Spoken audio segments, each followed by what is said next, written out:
An increasing number of earthquakes under Hawaii's Kilauea volcano preceded the appearance of fissures spewing molten lava in the lower Puna region of the Big Island on May 3.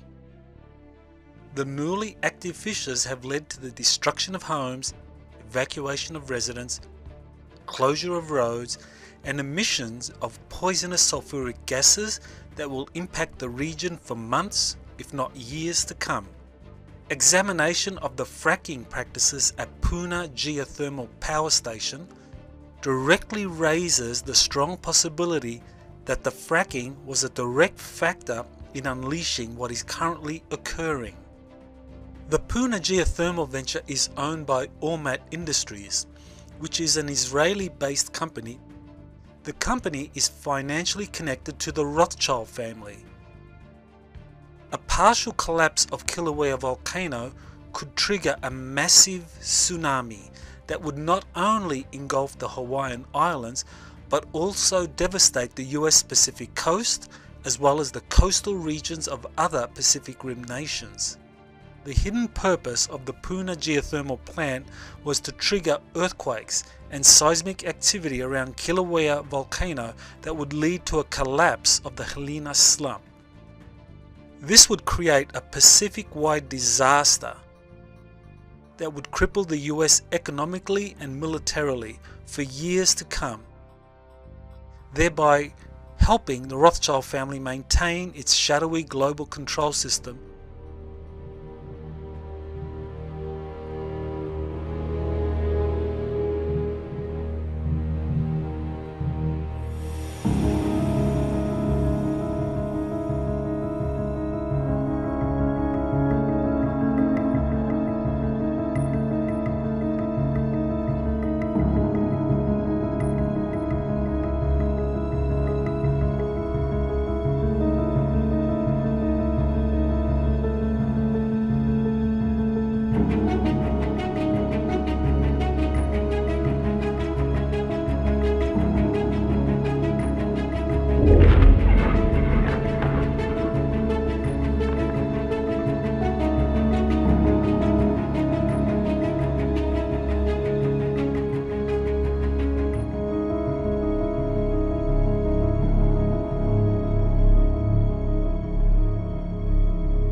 de regresar de 6 meses en alta mar y encontré tanto plástico que me sorprendió.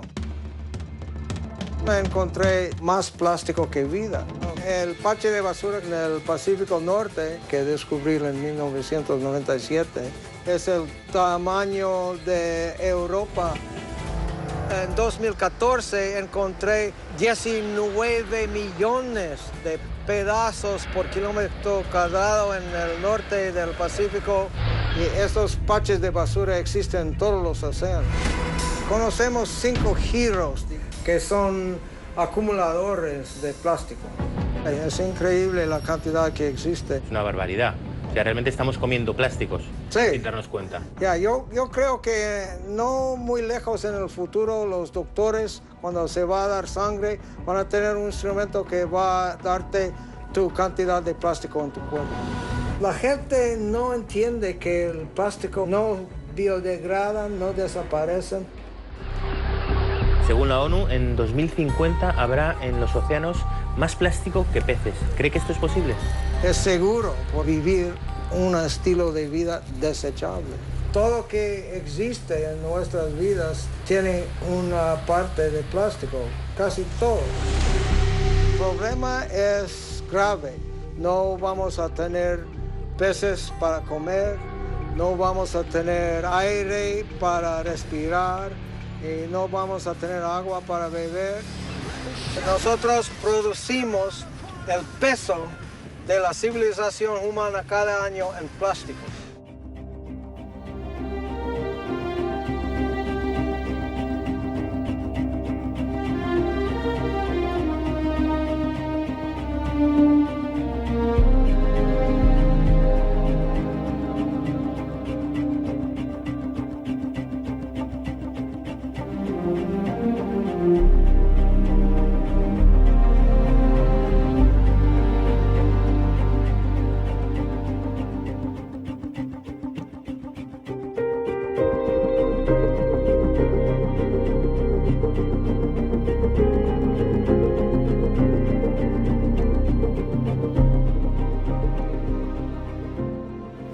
Wir sind dabei, unseren Planeten zu plastifizieren. Es ist schwer, einen Ort zu finden, an dem es kein Plastik gibt.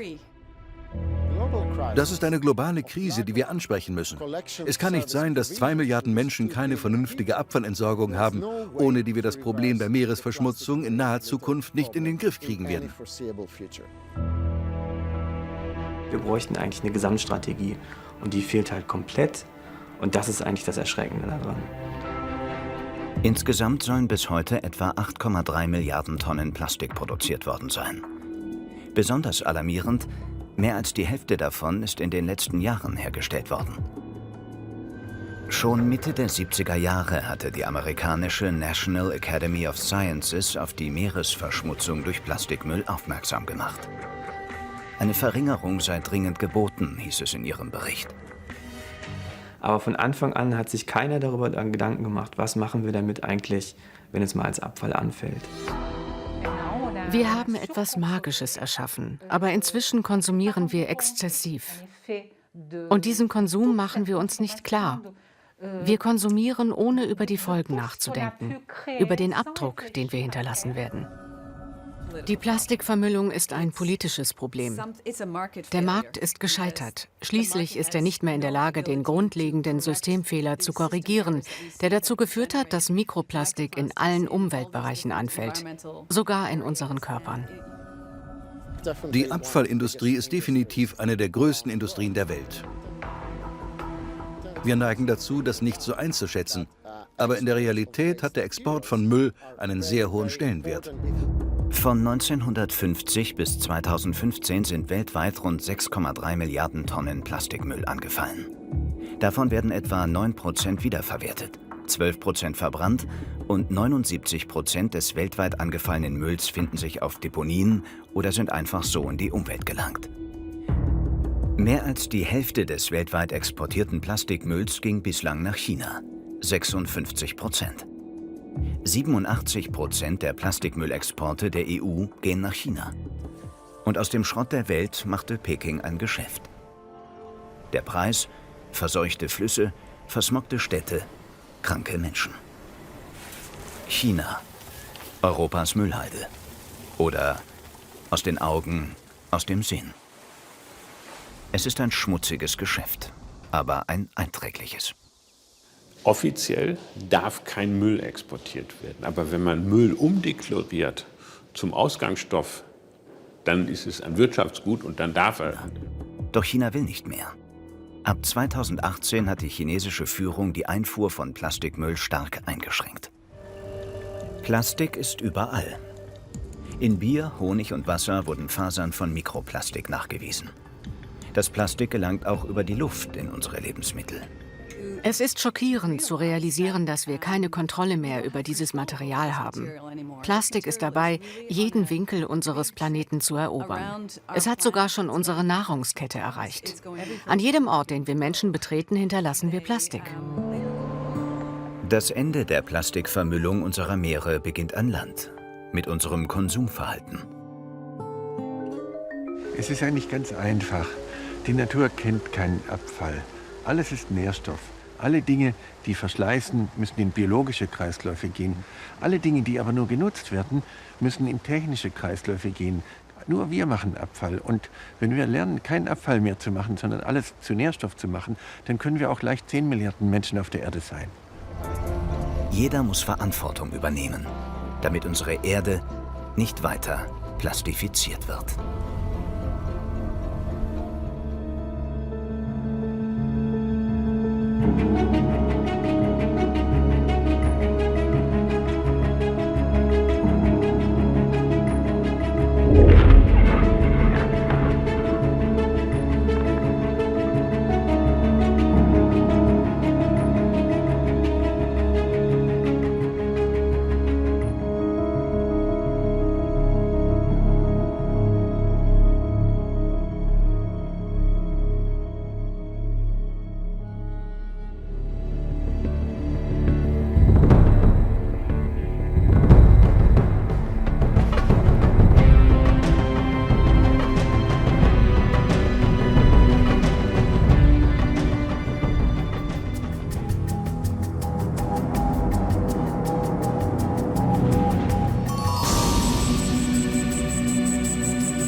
Estos eran los aplausos del gobierno hace solo una semana atrás. En el Congreso celebraban la aprobación de los presupuestos generales del Estado con mayoría absoluta. Marcaba un punto de inflexión en la legislatura de Mariano Rajoy. Estabilidad política. Sin embargo, 24 horas después, la sentencia de la Audiencia Nacional sobre el caso Gürtel abrió una grieta que solo con el paso de los días se convertiría en un precipicio político para Rajoy. El tribunal condenaba al partido del gobierno por corrupción. Solo un día después, el líder socialista, Pedro Sánchez, anunciaba una moción de censura contra Rajoy para sacarle de la Moncloa. El presidente Rajoy sacaba pecho en la sesión de control del miércoles sobre el respaldo ciudadano que ha recibido en los últimos años, a pesar de los numerosos casos de corrupción. 2011 las gané, 2015 las gané y 2016 las gané. En cuestión de días, Mariano Rajoy pasa de la estabilidad a su mayor crisis política. El primer objetivo era echar a Mariano Rajoy de la Moncloa y Pedro Sánchez lo ha conseguido, pero ahora la pregunta es cómo van a gobernar los socialistas, qué tipo de pacto han tenido con los independentistas catalanes y con los nacionalistas vascos. Precisamente en los últimos días, Mariano Rajoy de manera peyorativa hablaba de un gobierno Frankenstein. Cuidado que si no me votáis a los del gobierno Frankenstein, tengo que pactar con Ciudadanos y adelantar las elecciones. Y a Ciudadanos le está diciendo, cuidado que como me sigas exigiendo el adelanto de elecciones, entonces en ese caso me voy con el gobierno Frankenstein. Y antes de la votación de la moción de censura, el portavoz del Partido Popular, Rafael Hernando, decía a Pedro Sánchez que iba a entrar por la puerta de atrás en la Moncloa y le recordaba que iba a gobernar con aquellos que el mismo Pedro Sánchez había llamado golpistas.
Secretary of State Mike Pompeo declared that the U.S. is imposing, quote, the strongest sanctions in history. We will apply unprecedented financial pressure on the Iranian regime. This sting of sanctions will be painful if the regime does not change its course. These will indeed end up being the strongest sanctions in history when we are complete. These concerted attempts to isolate and strangle Iran are quite clearly part of a larger goal: regime change in Tehran. Although members of the Trump administration have denied that this is on the agenda, the president's personal attorney, Rudy Giuliani, let the cat out of the bag. Just a few days before Trump announced his decision to sabotage the nuclear deal, Giuliani openly boasted that the US president wants regime change. We've got a president who's tough and a president that is as committed to regime change as we are.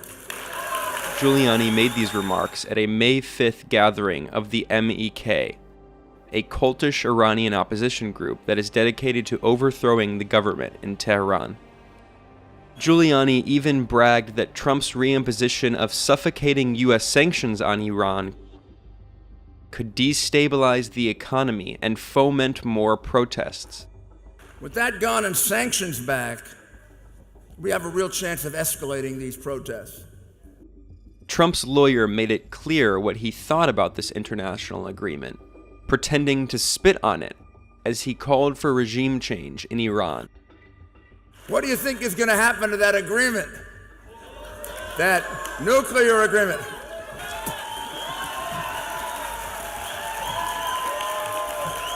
This annual conference is a front for the opposition cult, the Mujahedin-e-Khalq, known by the acronym the MEK.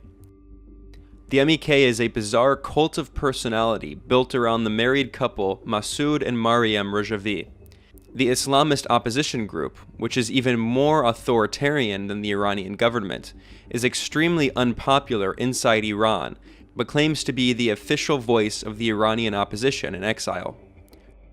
Giuliani referred to Mariam Rajavi as his hero and insisted that the MEK cult should be installed to replace Iran's government. Madam Rajavi is going to lead the movement for reform. We're all going to be in Tehran pretty soon. The MEK has an extremely suspect history and is closely linked to Western governments.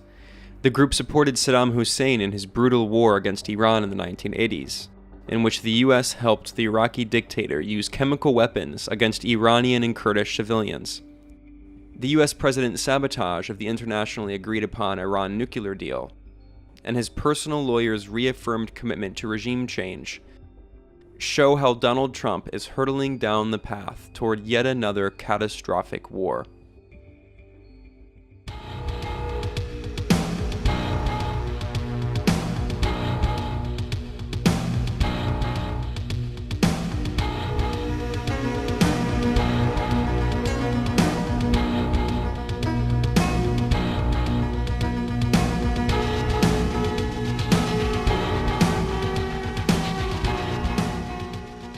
Ich glaube, der große Hammer, der wird noch kommen. In meinen Augen bereiten die USA ganz systematisch einen Krieg gegen den Iran vor. Und der Hintergrund der ganzen Sache ist der, dass die Investoren in den USA in den letzten Jahren ungeheuer viel Geld in das Fracking investiert haben.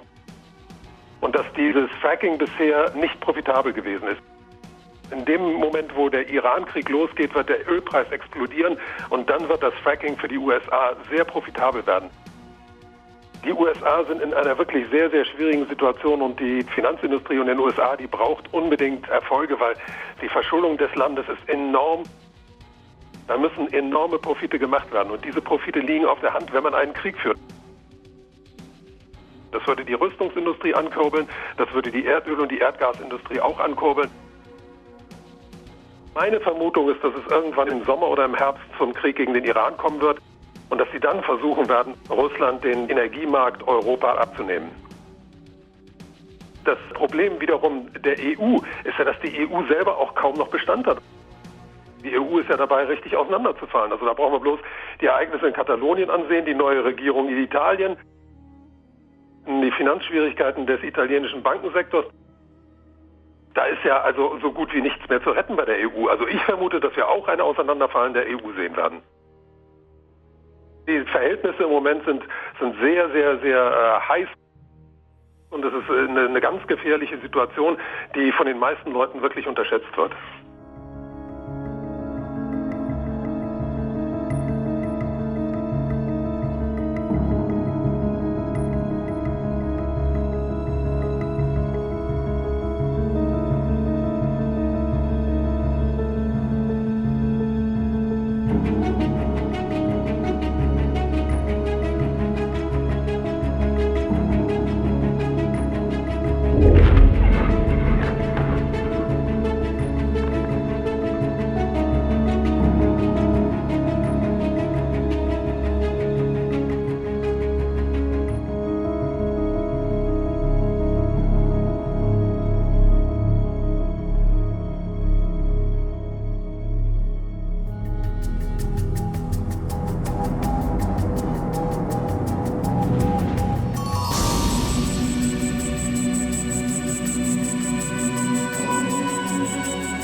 actually the United States is losing its cards. The main card was al-Nusra, that was called moderate.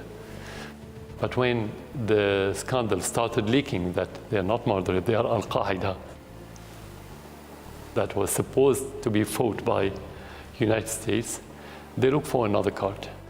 This card is the SDF now.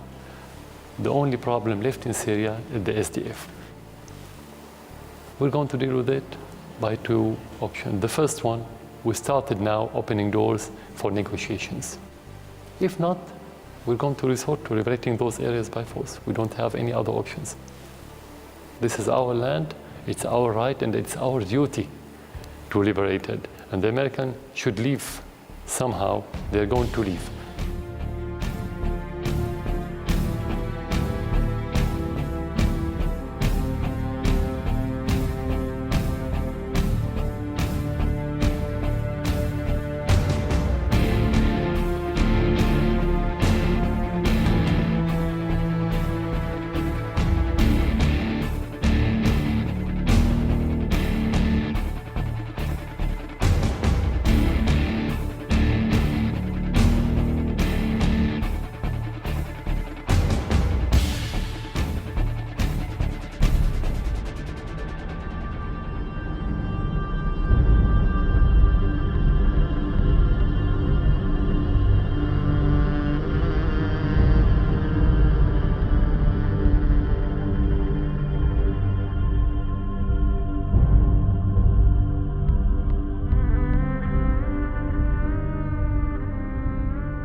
Perhaps the U.S. sees the status quo of seeing North Korea as the ultimate threat as being something beneficial.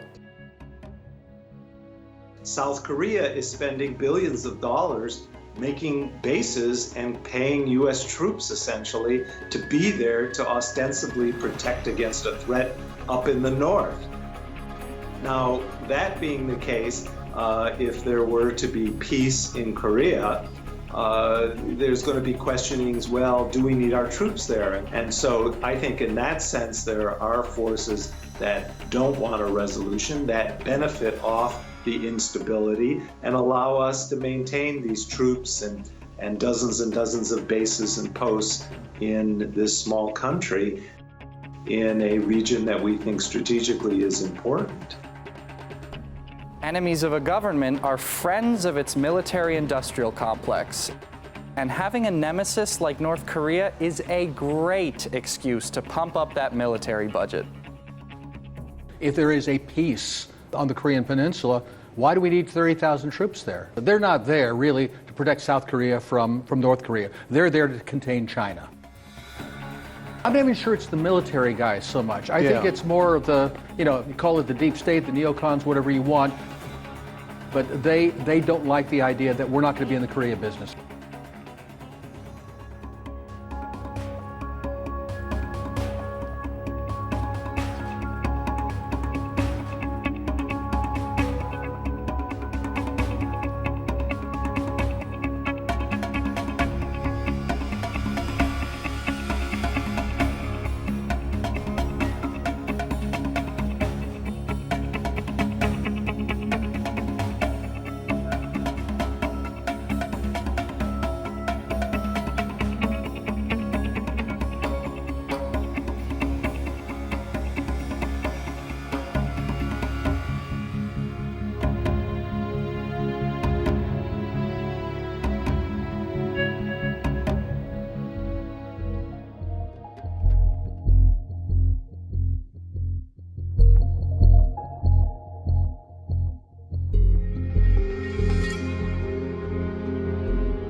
Los documentos obtenidos muestran que entre 2015 y 2016, 14 militares estadounidenses de una base militar de alta seguridad compraron, distribuyeron y usaron LSD y otras drogas como cocaína y éxtasis que alteran la mente.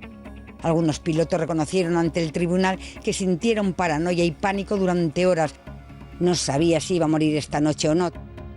Testificó un soldado que reconoció que no hubiera podido responder en caso de emergencia. La mayoría de estos militares pertenecían a un escuadrón que custodia un tercio de los 400 proyectiles nucleares. Algunos tienen una potencia 20 veces superior a la bomba que destruyó Hiroshima.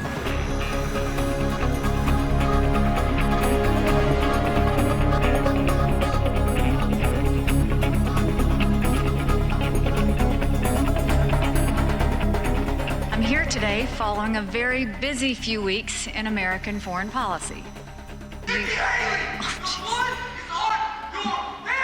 You continue to sign off on the genocide of a native people. You are an accomplice to terrorists and colonizers. Woo!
When you're talking about chronic use of any psychiatric drug, you are heading down a road of problematic side effects and addiction.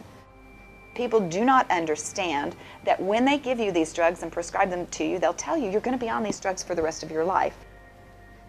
And the reason they tell you that is because nobody knows how to get you off of them safely and comfortably. Because when you try to get off of them, most everyone has symptoms that mimic the exact same symptoms they were given the drugs for, but they're more severe.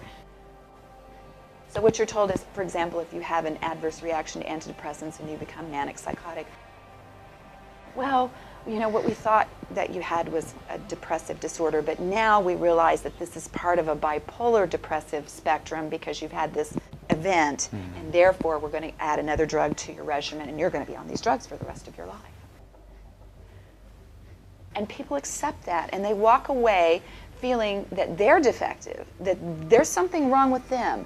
And the fact of the matter is, many times, it's their poor dietary habits, it's their lifestyles, it's their psychological issues from childhood or from their marriage, or it's a number of other things, and they haven't even investigated what the real root cause of the problem is. And so what they do is start masking the symptoms with drugs, and then you get more symptoms, more drugs, and pretty soon you are what they tell you you were. They create the disease to treat. And it's not just in the psychiatric field, but it's the easiest place to do it because there are no tests required to diagnose a person with a psychiatric illness. There's no blood test, there's no urine test, there's no PET scan. You may have a little questionnaire that you can fill out that is very subjective, but they don't have any disease evidence. And that's what makes it so lucrative, because you're a potential customer, I'm a potential customer. Anyone that has a death in the family, has a divorce, has a bad day, has a bad job, whatever, they are a candidate for drugs. I want you to have this warning, and I want you to share it with every single person that you possibly can that you know that either is on antidepressants or has a child on these drugs. And that is that you cannot cold turkey off of these drugs. It may cost you your life. It is imperative that you titrate the dosage slowly, which means you reduce the dose slowly, just so that they can have more time, that the brain can recuperate, that the body can detoxify, and so that they don't have the severity of withdrawal symptoms that they would if they were to cold turkey off the drugs. And of course, I always advise people to get medical supervision. It may not be easy to get a psychiatrist to agree to take people off of their drugs. Because first and foremost, psychiatrists, they have a medicalized model, so there's a huge push to keep them prescribing drugs, because if the drugs are proven to be ineffective, what are all the psychiatrists going to do? If you can't find a psychiatrist that'll help you get off the drugs, then go to an alternative MD or an integrative care MD. That's usually somebody who can prescribe medication but also knows about alternatives, that they can make other recommendations besides drugs.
Started a new job, and I was feeling some anxiety, a little depressed.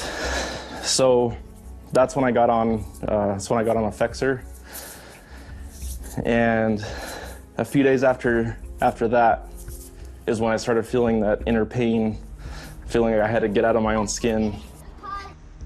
So basically, what I do on a daily basis is I just pace, and I pace, and I pace, and I pace. If I don't pace, and I sit, it makes everything a lot worse, and the pain inside gets worse. You know, a lot of people say that. Trust doctors, they know what they're doing. Until you find out that they don't. When you're hurt by something, a medication especially, the doctors almost become defensive. when you're trying to tell them things like this, and their only answer is to try more drugs and try more drugs and try more drugs.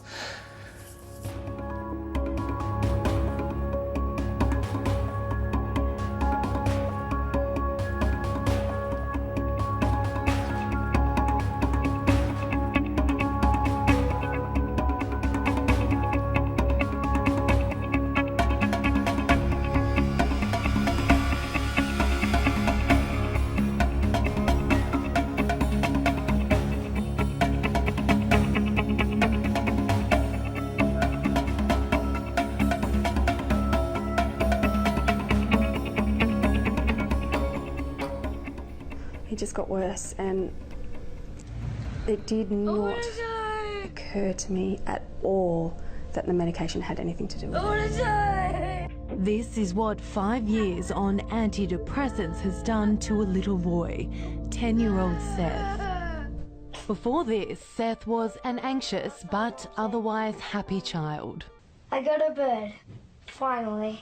Seth was 5 when Mum Donna was recommended the antidepressant Aropax, also known as paroxetine, by their family GP.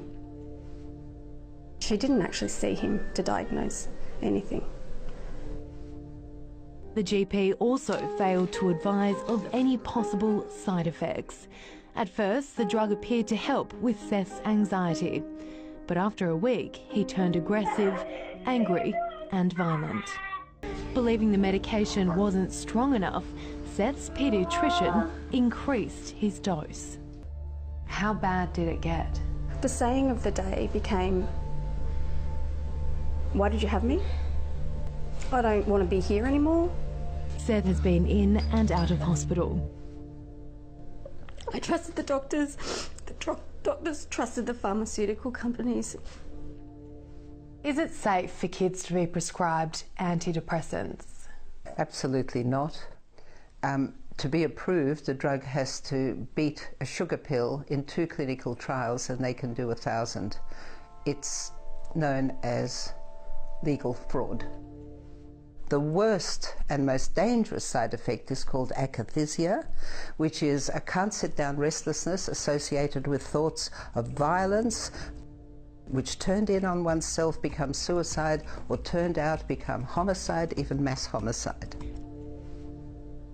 Akathisia is commonly mistaken for psychosis, but there is a big difference. These are substance and medication-induced disorders, which are toxic states. They're toxic states like being drunk is a toxic state.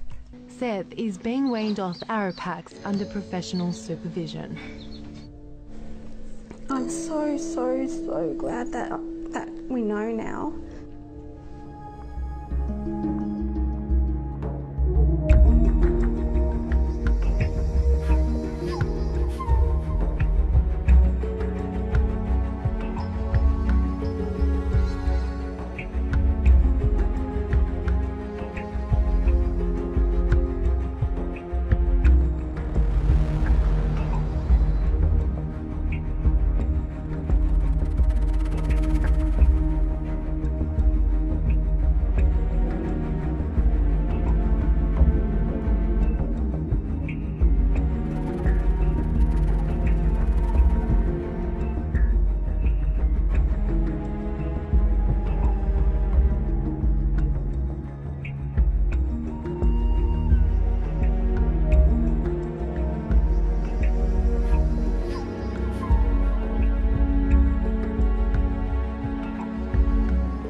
Our society has become very confused about psychiatric drugs. We've been told that they fix chemical imbalances, they help people live normal lives. And yet, what has happened in the last 20 years? As a society, are we seeing a reduction of the burden of mental illness in our society? Not at all. We have more people depressed. There's been an explosion in bipolar patients. Now we need to ask, what's going on?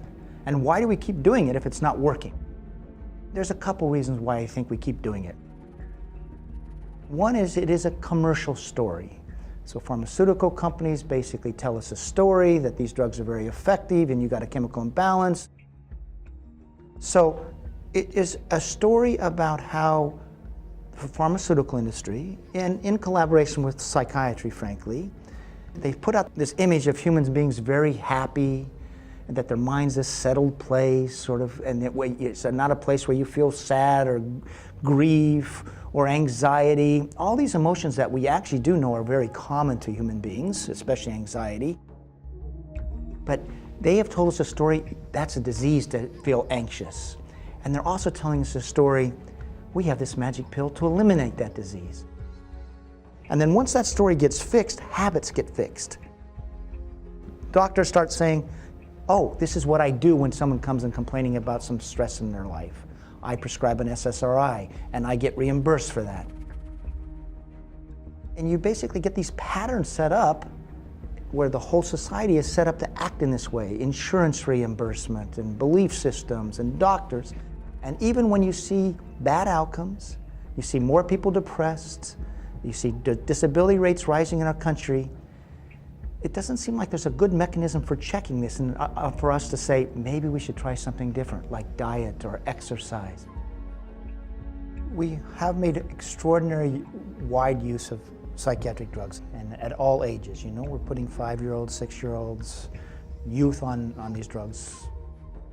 Now, we have had a lot of high-profile killings in the last 20 years, and there's obviously a lot of cultural factors involved. But there's a pretty strong strain in the literature that these psychiatric drugs can, in fact, stir homicidal ideations, such as SSRIs. Do they increase the risk of suicidal and homicidal ideation? It's quite clear that they do. I think there's two things that may be going on with the psychiatric drugs and violence. One is something, the drugs can stir something called akathisia. Akathisia is this inner agitation where you just feel like you can't get comfortable anywhere. People almost talk about it as an inner torture. Akathisia is well known to be associated with violence and risk of homicidal ideation and homicidal behavior. Now, I think there's another thing, and this is more speculative. You know, with some of these drugs, you actually get a diminishment in your frontal lobe activity. And our frontal lobes are a part of our brain that say, hey, do this or don't do this. It's the part of this that makes us human and allows us to monitor our activities. And if you lose that monitoring, you may be losing some self-reflective behavior that would, when a crazy idea like shooting someone comes up in your head, normally the frontal lobes would say, well, that is a really bad idea. Do antipsychotics diminish frontal lobe activity? Absolutely.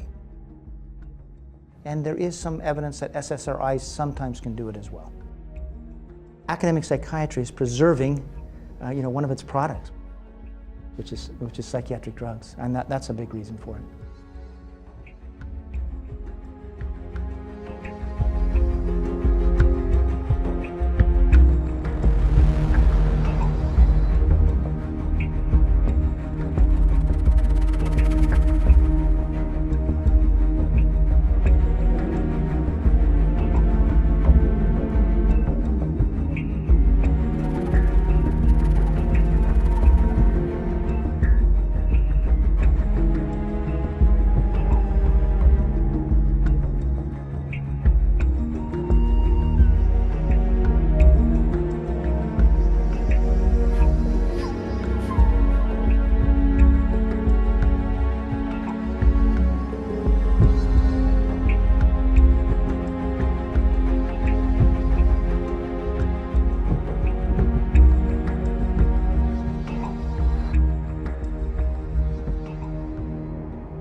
Un turista grababa imágenes en la playa en Hawái cuando Sin darse cuenta, un objeto, una esfera, pasa frente a la cámara a gran velocidad.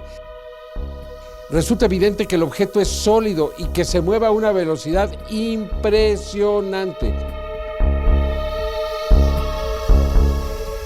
Down there is Area 51, and if you could see those lights down there, it's been going on for the last couple of days. You can see lights like going up and down and moving all around. Look, it's going up. It's starting to go up. It's been there for like the last 20 minutes or so. Now it's going up. This has been going on for the last couple of days, and I don't know what it is.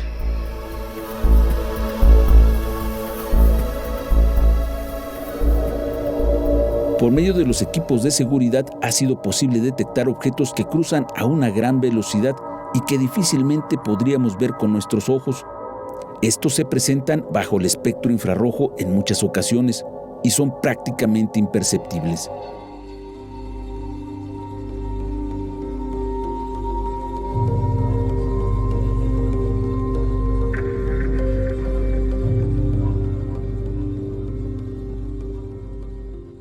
I'm pretty sure that there's somebody that's benefiting from the power or the advantage of maintaining this exclusive little club that they've got, which knows a lot of things that the rest of us don't know.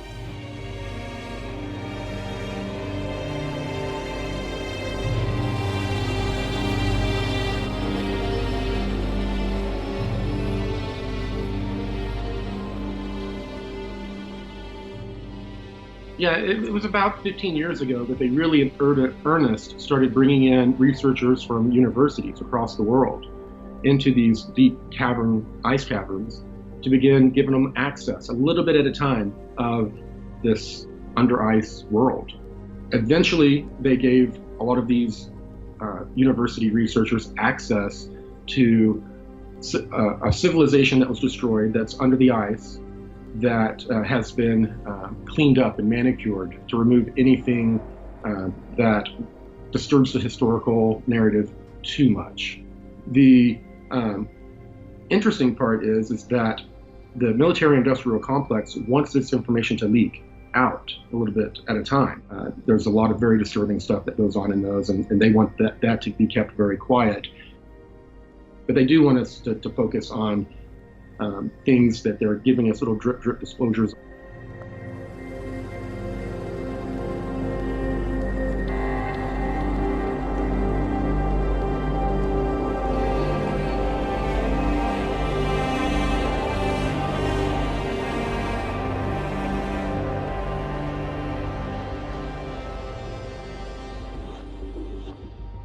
Earth is like the planet of 1,000 galaxies. There's alien races coming through here all the time. It was the Anunnaki who were here, and they were manipulating DNA. They were creating all these hybrid races that were partially human and partially something else. You're talking about even before the recorded history of man. We can see them represented everywhere on the monoliths, the megaliths throughout the Earth, and even on other planets. The thing is, alien abduction and alien visitor phenomena, it's not leveling off. It's only increasing as time goes on. And what's the reason for that? Is because they are desperate to form connection with human beings. We have something that they want very badly. With their technology, they could have had all our gold a long time ago, very easily. What they want is more precious than gold. They want connection to human souls, to human spirit. That's what they want. One thing that abductions and animal mutilations have in common is that they're not really what they're named for. That's another deception by the elite powers in control. Alien abductions of humans are not really abductions, they are harvestings of tissue, of human tissue. That's their real purpose. That's the real agenda of what's going on with these abductions. It's going to be used towards what the Anunnaki were doing in the past, to create these hybrid creatures that are going to help them with their ultimate agenda. There is a standing order that has been out for 60 years to all the nations, which just basically very simply says, do not reveal or allow to be revealed anything real concerning alien visitors, UFOs, or alien visitation in general.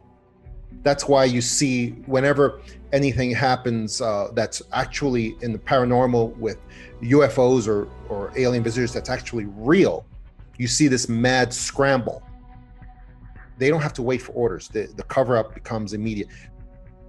So this order has been going on. It goes beyond any president, any prime minister, and it's in effect all the time. The flat earth has been pushed in the last couple of years really hard all over the internet. And I can tell you the reason for that. That's a disinfo operation that has been pushed for one reason, because they want to discredit hollow earth by talking about flat earth, because they knew this Antarctica stuff was going to come out and it was going to lead directly into hollow earth as being a real thing. And they wanted to try to push forward this flat earth thing in people's minds, and they'll just dismiss the whole thing. Everything keeps on coming back that they found a civilization under the ice. But the reason why in 2 years we've gone from 5 countries being there to 32 with military, scientific personnel, and the reason for that is because there is alien tech that is there, and the nations want their share of that alien tech. And so now they're all jockeying for position to see who gets what portion. It's an extraordinary level of men, materials, of people that's going in there like never before. And they're building a huge infrastructure. All the major companies are there, McDonnell Douglas, all of them, they're all there. So they need a cover story. And I think the cover story is going to be, they found a Nazi base with advanced technology under the ice. But if it is there, that's like 1/1000th of what they found. But it's going to be used as the overall cover story to prevent people from looking any further. So that's still in effect. But something's going to be released in Antarctica. Some of it's going to depend on Putin and Trump and how they decide to deal with it as well. We're in an Orwellian society now, where 100% of corporate news is completely false. It's all deceit, it's all manipulation. And that's why we need a revolution against the elite powers in control and their systems and their stranglehold. People just need to learn how to distinguish, how to investigate for themselves, and how to see what's real and what's not.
is research to suggest that people who have developed emotional intelligence in adolescence or early adulthood not only succeed in their professions, they live long and stable loving relationships, in addition to having low levels of depression and anxiety.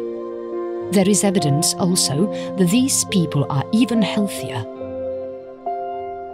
5 elements that need to be worked to develop an emotionally intelligent mind are self-knowledge, self-control, motivation, social skills, and empathy. Of these items, which may still be unknown, is empathy, which in general is the ability to put yourself in someone else. Among the features of emotional intelligence is the ability to control impulses, channeling emotions for appropriate situations, practice gratitude, and motivate people, and other qualities that can help encourage others. Emotional intelligence, for most scholars of human behavior, can be considered more important than the mental intelligence. The first 3 factors are linked to the intelligence intrapersonal. The ability to understand himself, to produce a true and accurate representation of yourself, and use it permanently and creatively. The remaining 2 are connected to the intelligence interpersonal. The gift of understanding others, which elements stimulate them, how they operate, and how to act with them associatively. A great self-consciousness factor is honest with yourself about who you are. You know where does very well and where you have trouble, and accept those things. An emotionally intelligent person learns to identify their areas of strength and weakness and analyzes how to work more effectively within that framework. This awareness creates confidence. Self-awareness also comes to recognize emotions when they sprout, instead of identifying them badly or ignore them. When an emotionally intelligent person suffers a failure or setback, she can recover quickly. It is partly because of the ability to experiment with attention negative emotions without letting them get out of control, which offers a higher degree of resistance. Self-awareness allows you to monitor, observe in action. You must first understand what makes you act as you do, or starting to change your behavior for better results. You need to understand what is important to you, the way you experience things, whatever, like feelings, and how are the others. The eye is not genetic, are learned skills and improved in the course of our lives. That way, we can say that we have 2 minds, therefore 2 different kinds of intelligence, rational and emotional. Our performance in life is determined not only by IQ, but mainly for IE. Fact cannot give best of themselves without the IE, since they are full partners in mental life. It drops the myth that we should override reason to emotion, that is, we must seek a balance between both. The way we interact with our emotions and regulate has an impact on almost every aspect of our lives.